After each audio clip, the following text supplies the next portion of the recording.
Good afternoon and thanks for joining us. This spring, mothers on Sturgeon Lake First Nation will have a dedicated center for childbirth. A brand new birthing and child rearing lodge is prepping to open on Sturgeon Lake First Nation.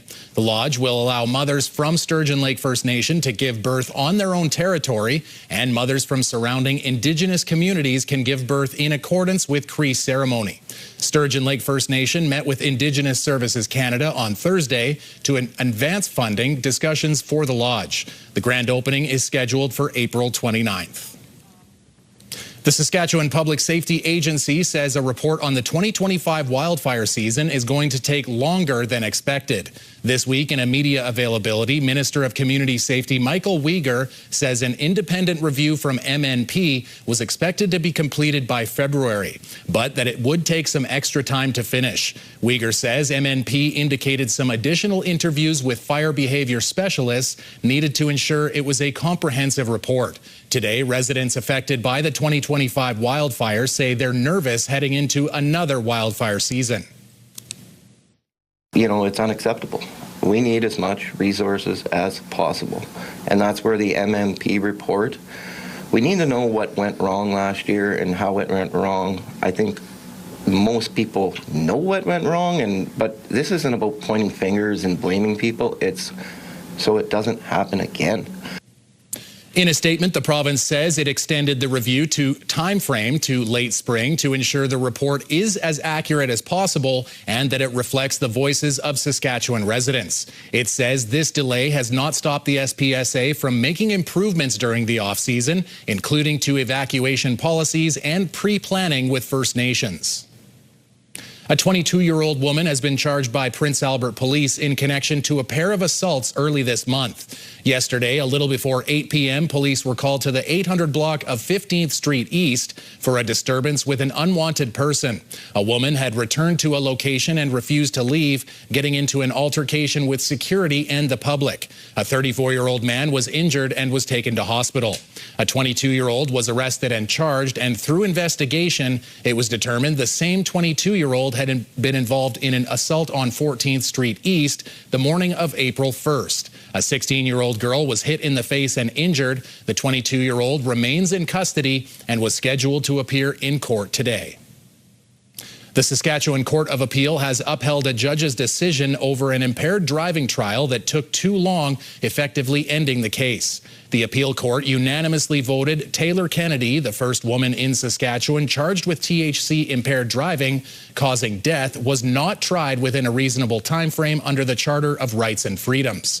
Kennedy was driving in Saskatoon when she struck and killed 9-year-old Bailey Maurice as she crossed 33rd Street in September 2021. Her trial ultimately ended in 2024 in December when a judge ruled her rights were breached. This happened nearly 30 months after she was charged, far longer than the 18 months the Supreme Court has laid out as a reasonable time frame. COVID-19 backlogs, late disclosures from lawyers, unavailability, and charter right arguments at the scene of the crash were all reasons for the delays. But the three-judge panel ruled the trial still significantly exceeded what's allowed under the charter.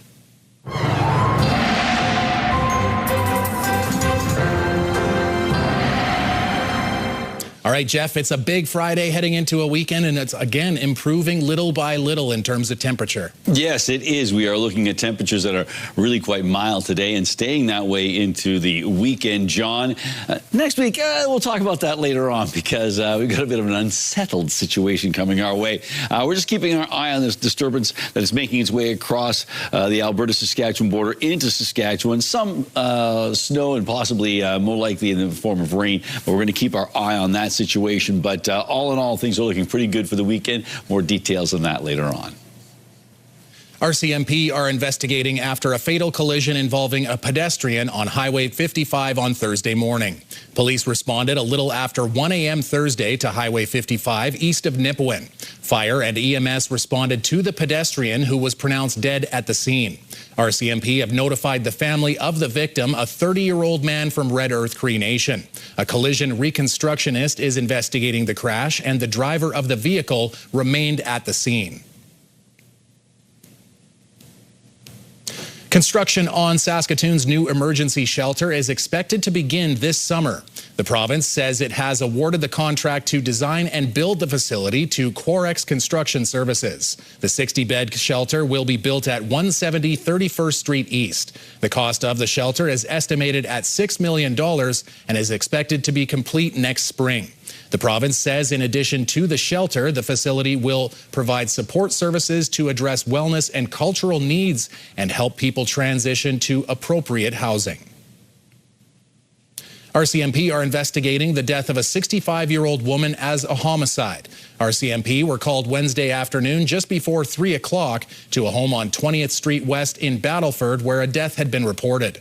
She has been identified as 65-year-old Melissa Kol-Durkachenko. Because her death is considered suspicious, RCMP are asking anyone who lives on that street who has security cameras to check their footage between Wednesday, April 1st and Wednesday, April 8th. They want to hear from anyone who finds any suspicious activity. Police say investigators will be at the scene for an undetermined amount of time. An inquest has been scheduled for an inmate who died in his cell at the Saskatoon Correctional Centre 3 years ago. 21-year-old Jason Knight was found unresponsive on February 8, 2023. Paramedics tried to revive him, but he was pronounced dead. The inquest into his death is scheduled for the week of May 11th at the Saskatoon Travelodge Hotel. Jurors at the inquest may make recommendations to prevent similar deaths. The fallout of Prairie Harm Reduction's permanent closure is already being felt by some in the community today.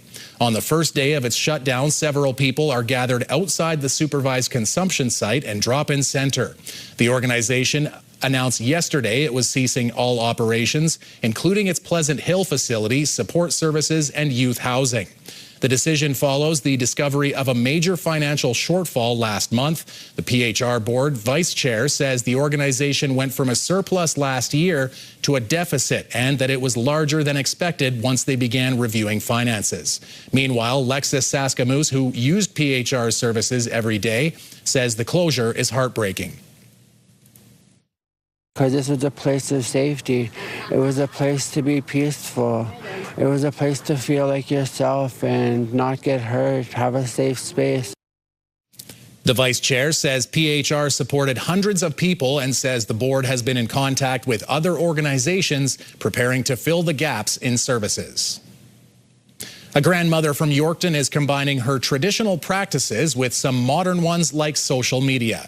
Virginia Declout has more. From one small kitchen to the entire world, a TikToker from Yorkton is making waves on social media. I started, and within a few months I was up to 25,000. I went up, and now I'm at 220,000. It just kind of creeped up like that.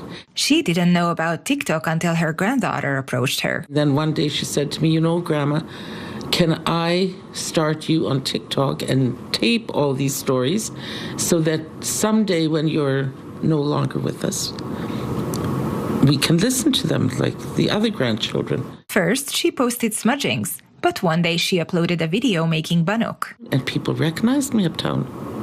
They said, "Are you Grandma Sherry? You're going viral." And I said, "Oh my goodness." So, well, I didn't even really understand what was going on, but I called my granddaughter and she explained to me. Grandma Sherry hopes her videos help people focus on the goodness in their lives. Our ancestors, we know that they struggled, but we're here now. They survived, so we could survive. Off camera, she lives by the same principle. Years ago, she helped a teenager in trouble, who later became the mayor of Yorkton. I moved into their basement with their two sons, and they took me in for a good period of time until I could kind of get my feet under me. The mayor says he contributes his success to Grandma Sherry.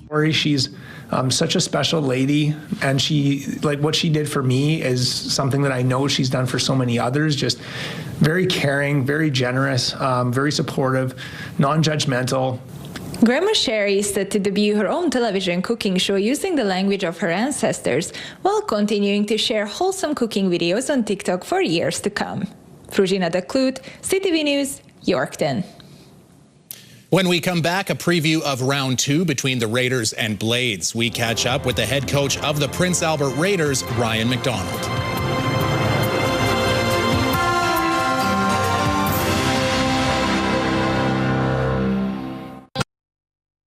mats, though, and now here's a chance as Braden Coots on a breakaway.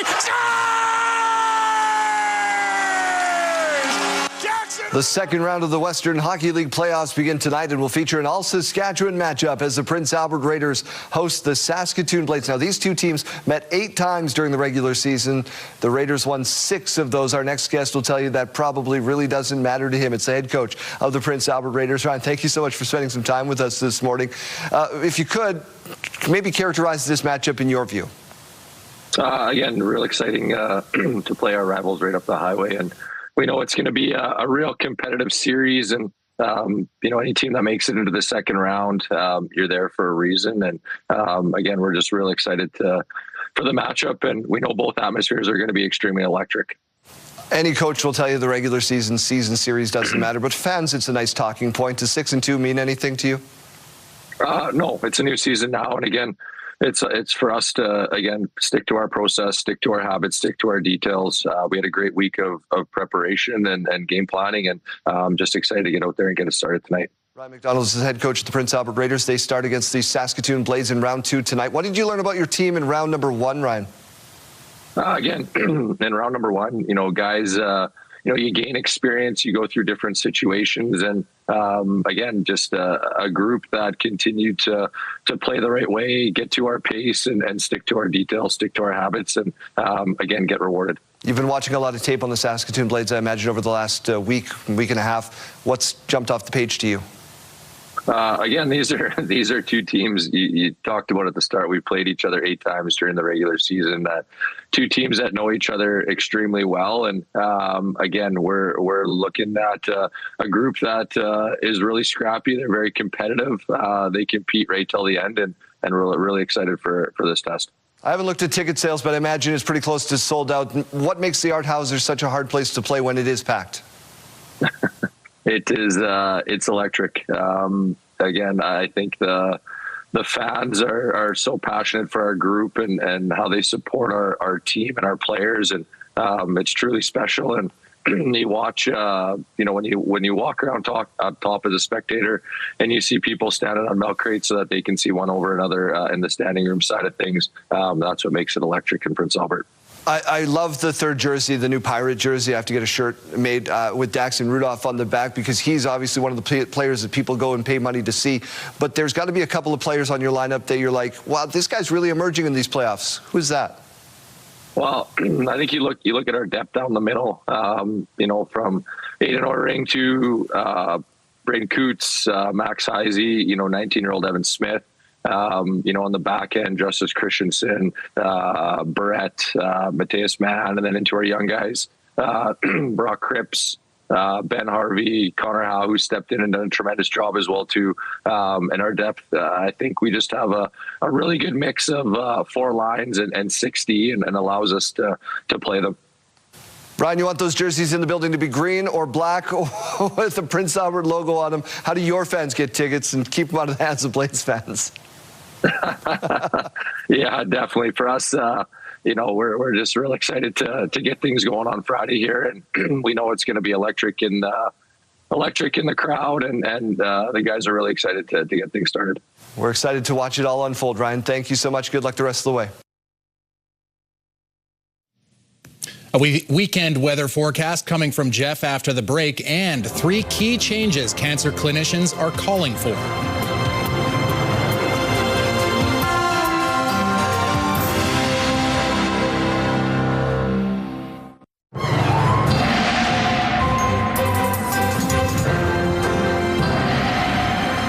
Jeff, I think with your weather forecast, it should also be clothing forecast or suggestions, because Coach Ryan must not have been wearing his coat this week. He was, his voice is something else, isn't it? A little rough there. But yes, exactly. You do have to pay attention to the environment when it comes to taking care of your vocal cords. Yes.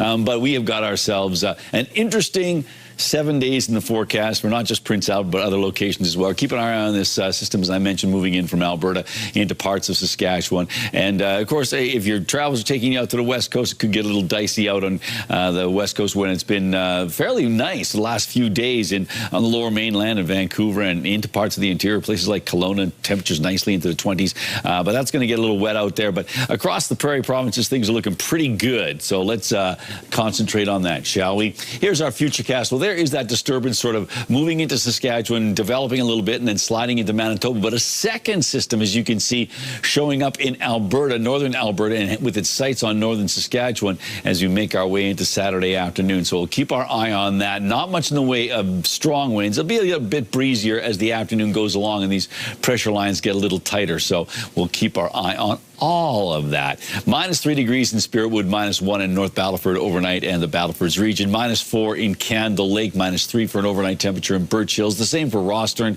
Melfort -1 and -2 in Nipawin. Most locations dealing with cloudy or clearing skies. Now on to Saturday. Well, 8 degrees in Spiritwood under cloudy skies, mainly cloudy in the Battlefords, and 7 in Candle Lake and Nipawin, basically mainly cloudy skies there, as well as in Birch Hills and Melfort, where it's going to be mainly cloudy and 4 degrees for a high on Saturday. And Rostern, partly cloudy, I should say mainly cloudy skies, and 6 degrees. The temperature is below seasonal with the exception of the Battleford. So -4 tonight for the Prince Albert region, and generally speaking, a lot like last night. -4 degrees, a chance of some showers, then clearing skies. Winds out of the southeast, 15. And then as we take a look at tomorrow, the winds don't change all that much, at least in speed. It's an easterly wind, so not as warm a flow, but 7 degrees for a high, which is darn close to seasonal. And then we take a look at the 7-day forecast, and 6 degrees on Sunday and Monday, 10 on Tuesday. Do I need to go any further? Yeah, -4 on Wednesday and Thursday, -1 on Friday. So a cold snap to be sure. And Wednesday's part of that snap comes in with a 50% chance of flurry. So all in all, a bit of a unsettled. I'm not going to call it a roller coaster. It's just a bit of a disappointing way to end the week in terms of the work week as we head into the weekend with temperatures on the minus side of the thermometer. There you go. Well, yeah, exactly. If you want to help, make sure if you see any clogged drains or sewer lines, just clear the ice out of the way and let the water go down. If you can do that, that would be great. Beauty. All right, Jeff, the Saskatchewan Rush are back at home this weekend with plenty on the line and just 2 weeks to go in the regular season. The Rush spent almost all year in the top spot in the standings, but they now share first place with the Colorado Mammoth and Vancouver Warriors, all at 11-5. This weekend's matchup between Colorado and Saskatchewan could prove to be the deciding factor in who finishes first. Game time is 7 o'clock from SaskTel Center on Saturday. Do you have a community event you would like to promote? Or maybe you'd like to draw attention to your organization. Let your local CTV station help you spread the word. Contact us at 306-922-6020 or email panews@ctv.ca. You can appear on CTV Prince Albert's News at 5 and get your message to our viewers.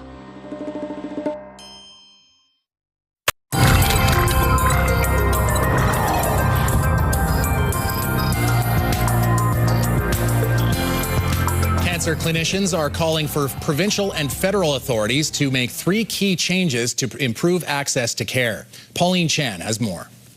The Cancer Clinicians Advocacy Forum, or CCAF, says while cancer patients are getting good care in Canada, there are frequent inconsistencies in access across the country. We basically want to get equitable and rapid access to the newest advancements in cancer for our patients. The CCAF has issued 3 recommendations for concrete actions federal and provincial health officials should take. First, create an interprovincial free trade in health services to give smaller jurisdictions faster access to things like genetic testing. For example, doctors, nurses, pharmacists are licensed in an individual province. There's no portability of her licensure to work in places of greater need quickly. A lot of the tests that we order are also available to a different extent depending on what province you're in. The second action is to ease the administrative burden. The shortage of cancer specialists is worse per capita in the country than the shortage of family doctors. Pharmacists, nurses, x-ray technicians we really need to up our game in terms of having access to the people we need to get our jobs done. The administrative burden, we're all spending about 9 hours a week on paperwork. That really is unnecessary. We could be seeing patients in that time. And third, they're calling for faster access to new therapies. Canada is amongst the slowest countries in the OECD, worst in the G7, for how long it takes for our processes to publicly access a new therapy. Sadev says it can take Canadians up to 2 years longer than other countries to get approvals and funding for new cancer drugs here. Even clinical trial access is often quite variable depending on our big, huge geography. The CCAS suggests setting a 30-day time frame after a price is negotiated with the drug makers to make new treatments available for hospital use and through public drug plans. Pauline Chan, CTV News. A trip to an Edmonton car dealership may have saved a life for one customer. Like I say, that could potentially have saved my life. When Dave from Edmonton picked up his new car, the dealership was handing out a special pill case that helps prevent heart attacks, something they do every February for Heart Month. When Dave experienced a heart attack, he had his medication ready because of this case. The case was developed at the University of Alberta with input from doctors. Now recovered, Dave had a chance to meet with the people who made the case and say thanks. Brought to you by Saskatchewan Union of Nurses. Thank you to Saskatchewan's 11,000 registered nurses. Before we move on, I'm just going to say that is a great idea. Very cool. And even though I'm a Calgary kid, I can say that's one thing Edmonton did right. There okay, you go. Fair enough. All right, well, more controversy, Jeff, and more opinions. Time for a controversial one. Do you like ketchup on poutine? Sacre bleu. Popular ketchup dealer Heinz is offering a limited edition ketchup poutine ahead of National Poutine Day on April 11th. According to a survey, Canadians are about half and half in favor of ketchup on poutine. The rest are split, 30% saying absolutely not, and 29% saying, maybe, maybe not. So there you go. Would you put some ketchup on poutine? You know what? Other stuff, I'm not sure if we put ketchup on there, but, you know, I guess is it any different than putting Heinz 57 or Frank's red sauce on it, hot sauce on it or something? There you go. I heard from Dan they have ketchup slices now, if you can believe it.